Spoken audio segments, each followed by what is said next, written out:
શું મૃત્યુ પછી આત્મા ફરીથી પોતાના ઘરે પાછી ફરે છે? નમસ્તે મિત્રો, જય શ્રી કૃષ્ણ, હર હર મહાદેવ. તો મિત્રો, આ પ્રશ્ન જેટલો સરળ લાગે છે તેનો જવાબ એટલો જ રહસ્યમય અને ઉડામનથી ભરેલો છે. ગરુડ પુરાણ એક એવો દિવ્ય ગ્રંથ છે જે મૃત્યુ પછી આત્માની અદૃશ્ય યાત્રાનું રહસ્ય ખોલે છે. આ ગ્રંથ અનુસાર આત્મા મૃત્યુ પછી ક્યાં જાય છે? શું તે પોતાના પ્રિયજનોને જુએ છે?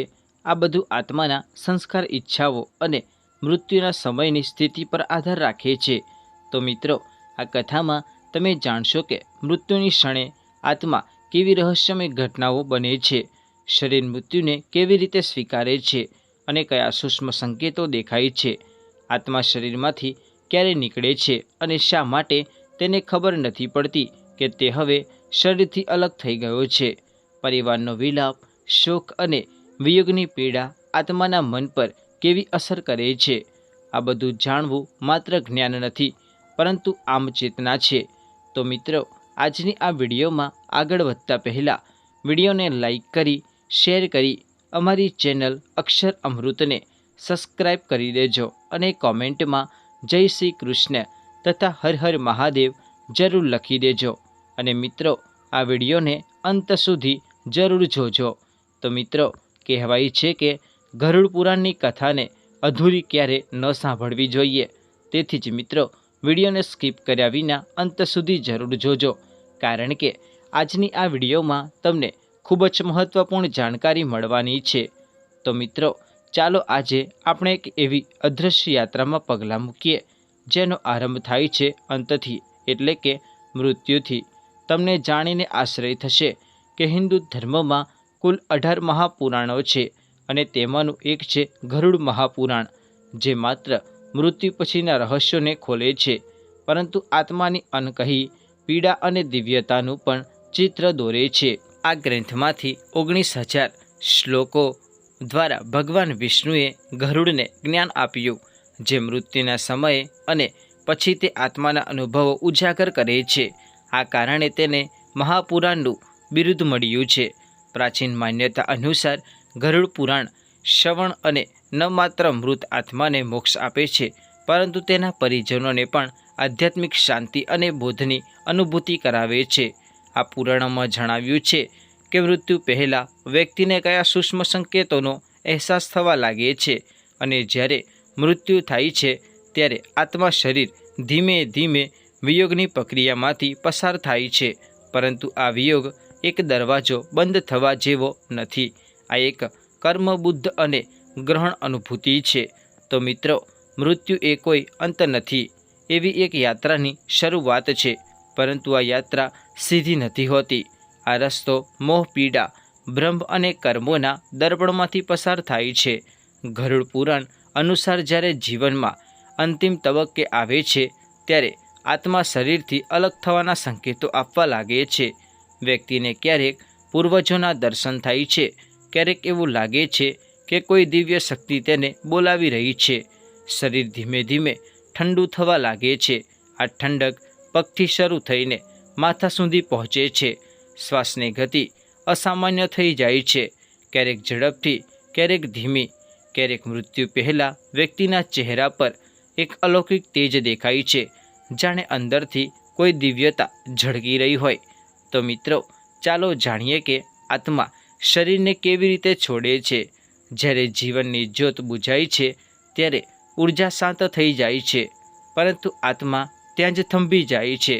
અસમંજસમાંથી તે નીકળવાનો રસ્તો શોધે છે, ક્યારેક માથાથી, ક્યારેક હૃદયથી. જેમના કર્મો શુભ હોય તેઓ સરળતાથી મુક્ત થઈ જાય છે, પરંતુ પાપીઓ માટે આ ક્ષણ અનિવાર્યની વેદના બની જાય છે. આત્મા નીકળતા જ શરીર શાંત થઈ જાય છે અને થોડી ક્ષણોમાં ઠંડક તેની અંતિમ ઓળખ બની જાય છે. પરંતુ આત્માને સમજાતું નથી કે હવે તે શરીરથી અલગ છે. તેને તો એવું જ લાગે છે, હું જીવું છું, પરંતુ કોઈ મને જોતું નથી. તે પહેલાં પોતાના પ્રિયજનોને જુએ છે, બોલે છે, પરંતુ તેનો અવાજ શાંતિમાં ખોવાઈ જાય છે. તે પોતાના સપનામાં સમજે છે, કારણ કે તેને દેખાય છે તે વાસ્તવિક નથી લાગતું, પરંતુ સંપૂર્ણપણે વાસ્તવિક હોય છે. હવે જાણીએ પરિવારનો શોક આત્માને કેવી રીતે પરસે છે। જ્યારે ઘરમાં રડવાની ચીસો ગૂંજે છે ત્યારે આત્મા તેમને શાંત કરવા માગે છે। હું અહીં જ છું તેમ કહેવા માગે છે। કેટલીક આત્માઓ બેચેન થઈ જાય છે। ગુસ્સામાં કે પીડામાં તેઓ હવાઓને હલાવી દે છે, દરવાજાઓ ખખડવા લાગે છે અને ક્યારેક તેઓ સપનમાં ઉતરી આવે છે। મિત્રો, યમદૂત ક્યારે અને કેવી રીતે આવે છે? આત્મા થોડા સમય પછી એક નવી હલચલ અનુભવે છે।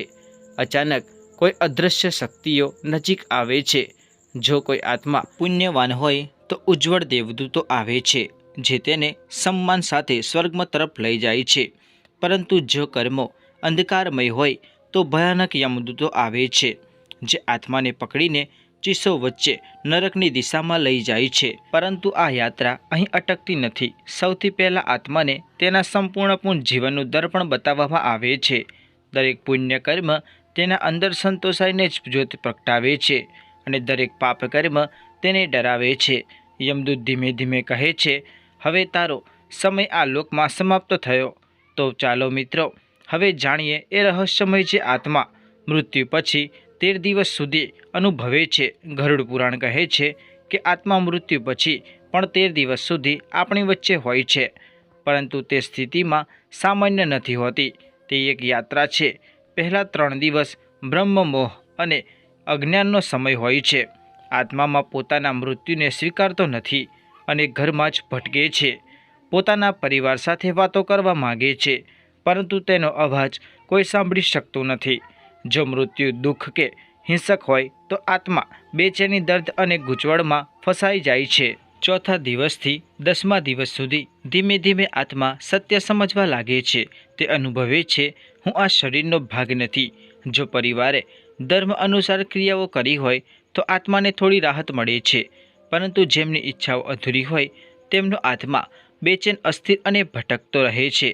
11માંથી 13મા દિવસ સુધી આત્મા માટે વિદાયનો સમય આવે છે। પિંડદાન અને શ્રાદ્ધ તેના આગલા લોકોના દ્વાર ખોલે છે।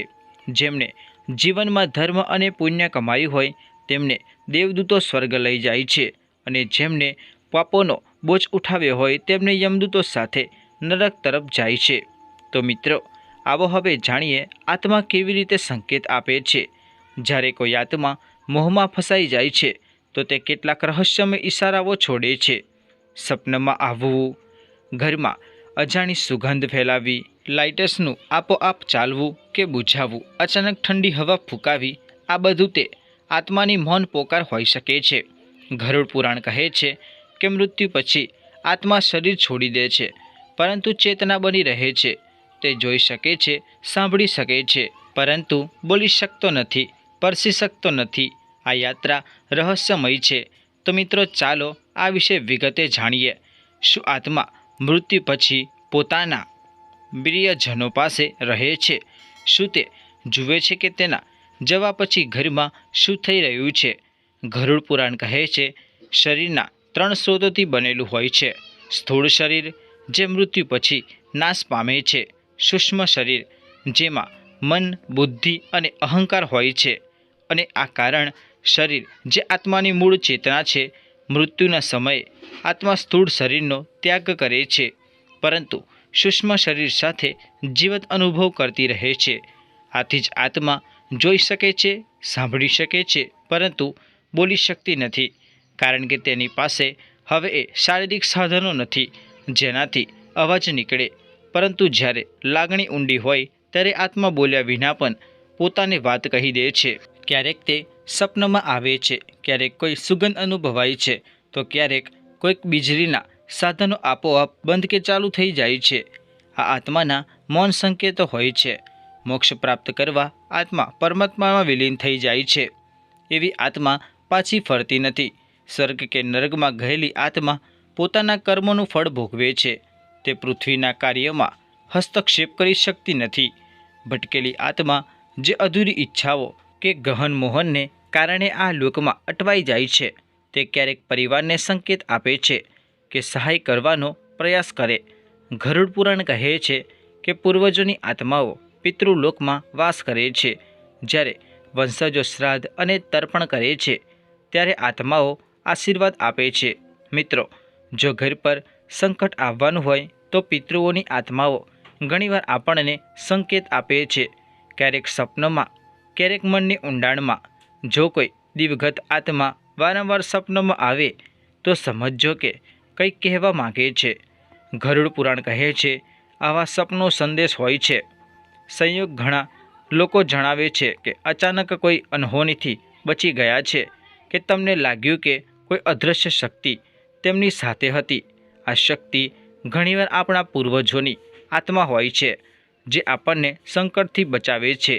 જ્યારે પરિવારમાં શ્રાદ્ધ, પિંડદાન કે ધાર્મિક પાઠ થાય છે ત્યારે આત્માઓ પ્રસન્ન થાય છે અને ઘરમાં સકારાત્મક ઉર્જા ફેલાવે છે।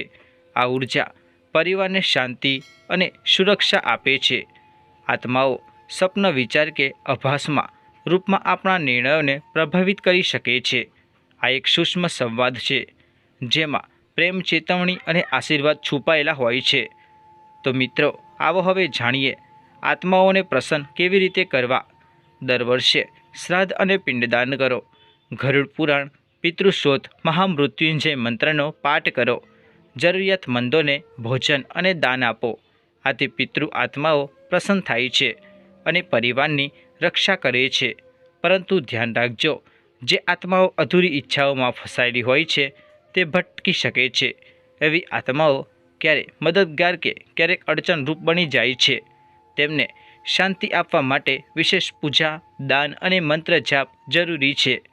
તો મિત્રો, શું ક્યારે એવું લાગ્યું કે જ્યારે બધી આશાઓ ડગમગવા લાગે ત્યારે કોઈ અજાણી શક્તિ તમારા માથા પર અદૃશ્ય હાથ મૂકી દે? તે શક્તિ કોણ છે?